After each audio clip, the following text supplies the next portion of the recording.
Hello everybody, I'm Jim Viebrock. I am a real estate broker right here in Branson, Missouri. This is the Tri-Lakes area, which includes Table Rock Lake, Lake Taneycomo, and Bull Shoals Lake. I can't even tell you in the years I've been selling real estate how many millions of dollars of real estate I have closed. But today I want to talk to you about vacation rental property, because this is one of the premier destinations for vacation rental property there is. Branson, Missouri is extremely popular for family vacation destinations. There's a ton of stuff to do here.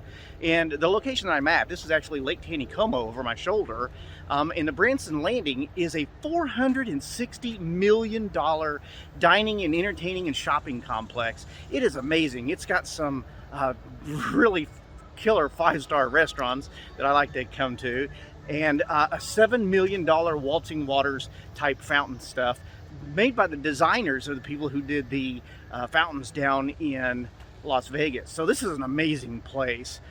So you can see why people want to come here and have a vacation property or a second home. So let's talk about some of the logistics of having vacation rental property.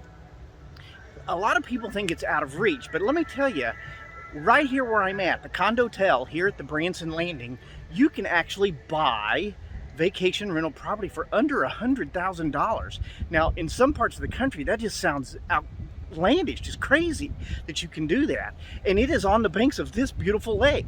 So you can get into vacation rental property really economical here in Branson, Missouri. You can also spend up into the millions if you want to, but you don't have to. And the nice thing is somebody else might be making those payments back for you. Think about having the ability to have a piece of property that you can rent to somebody else and make the payments for you, and then you get to use it whenever you want to. Now, there's some tax things we need to talk about here in a few minutes, and I'll circle back to that. Now, like you, I spend a lot of time watching YouTube videos. So I've seen some videos where some folks say, why on God's green earth would you want to buy a vacation rental property and be stuck going to the same place year after year on vacation? Well, that's a valid point.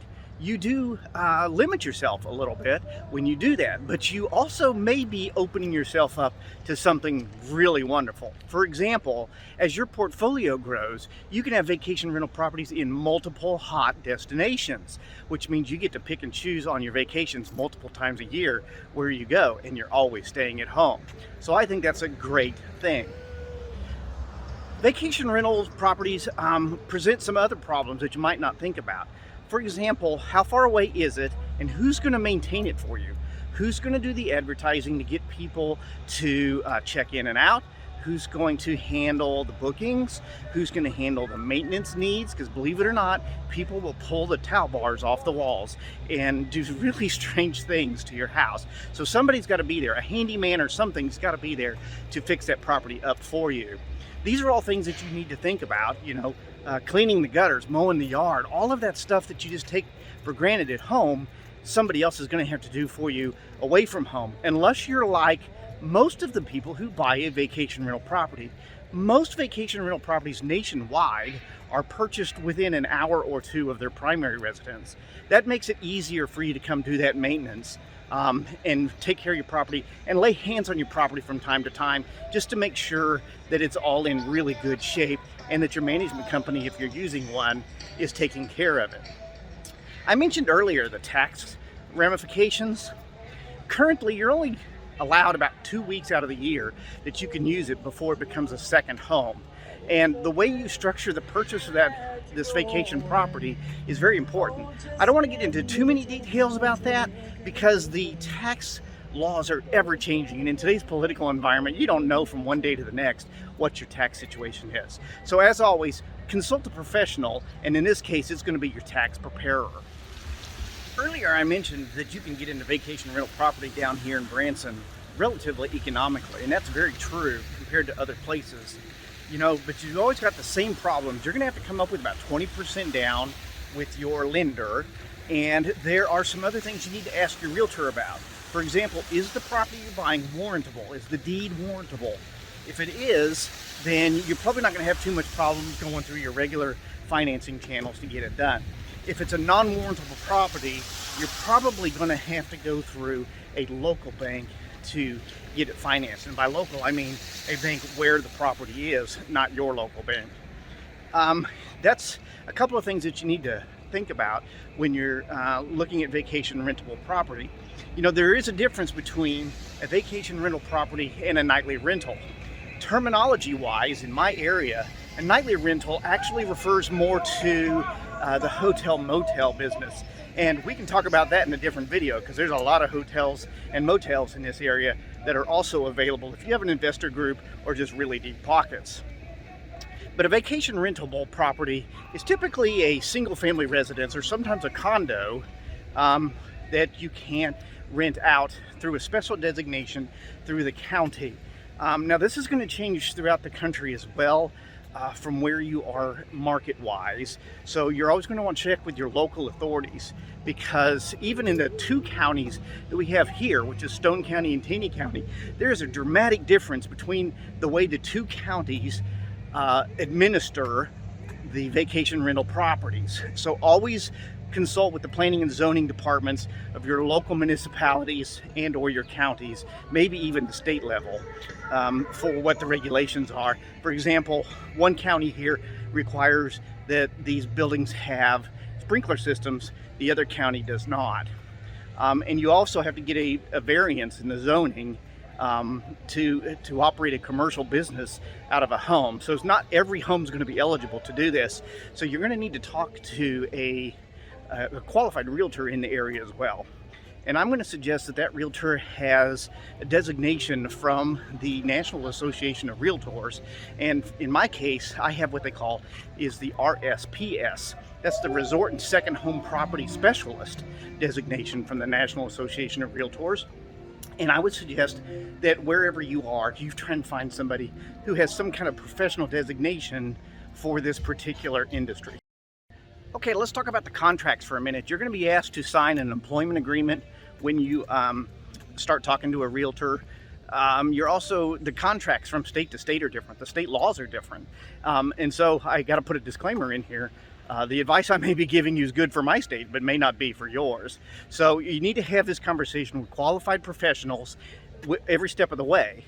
Know what you're getting into, know what you're buying. Also, you're going to want to ask for financials if this is a pre-existing vacation rentable property. The owners of these properties are going to have accounting that they turn into Uncle Sam. And you want to see what they actually turn into Uncle Sam, not just some numbers they wrote out on a piece of paper. Because believe it or not, people will lie to you. And they'll tell you that things are actually better than they really are. So you want to see what they were brave enough to actually report to Uncle Sam as their revenue and their expenses. Because particularly if you hire a property management firm, you're going to be talking 25 to 40% in management fees. So you can eat up a lot of money really fast and not have enough money left over to make a debt service or mortgage payment on that property or pay your taxes and insurance. If you're in a place like a condo or a condotel, you also need to be asking about current or future assessments. This is a biggie.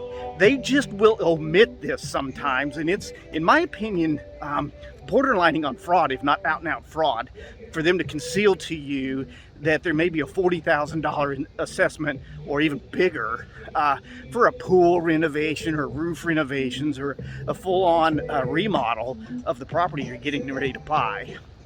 Another thing you want to look at, particularly in condos or in a planned development, is if there's a lot of them for sale, unless it's brand new and they're just selling them for the first time.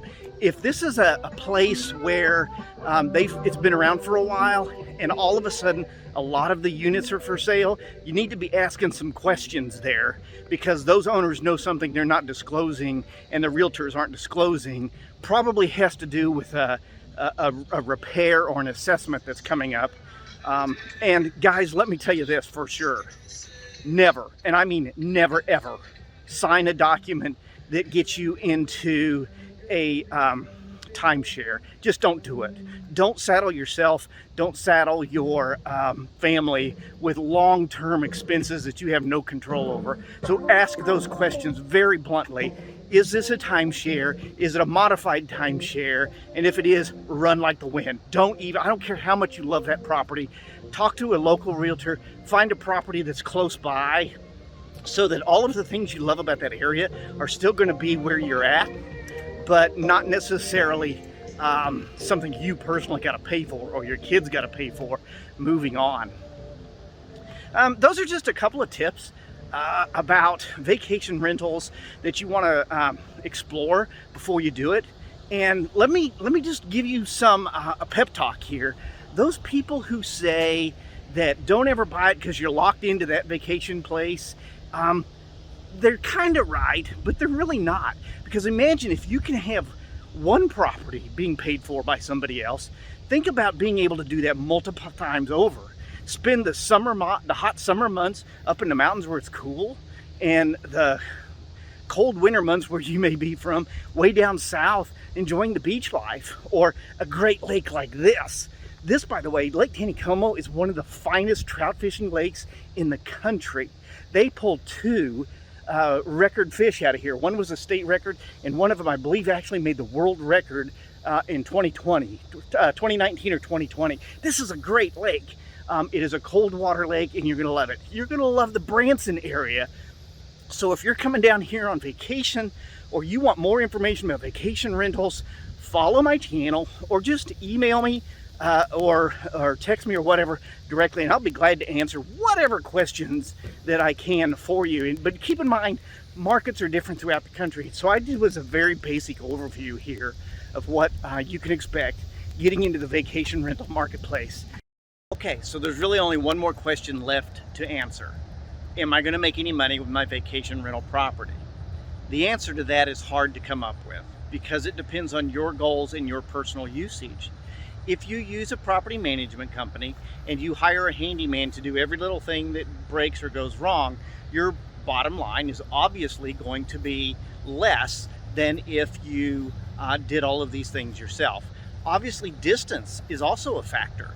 If you are a couple of minutes away from your vacation rental property, then you can perform all of these things yourself. If it's 1,400 miles away, you can't do any of this, and you're completely reliant on a property management company. So you're gonna have to determine what your goals are as you move forward. The more you use the property, the less money you're gonna make in the end, because you're gonna wanna be using it at the same time that it's at its peak rental rates as well. Okay, I've enjoyed this video with you. If you've got additional questions, look me up. My website is sellingtheozarks.com, and you can reach me there. You can also read a whole bunch more information. I got blog entries and more videos there on my website. I also have them on my YouTube channel, and please like and subscribe my YouTube channel, and let's learn how to buy real estate together.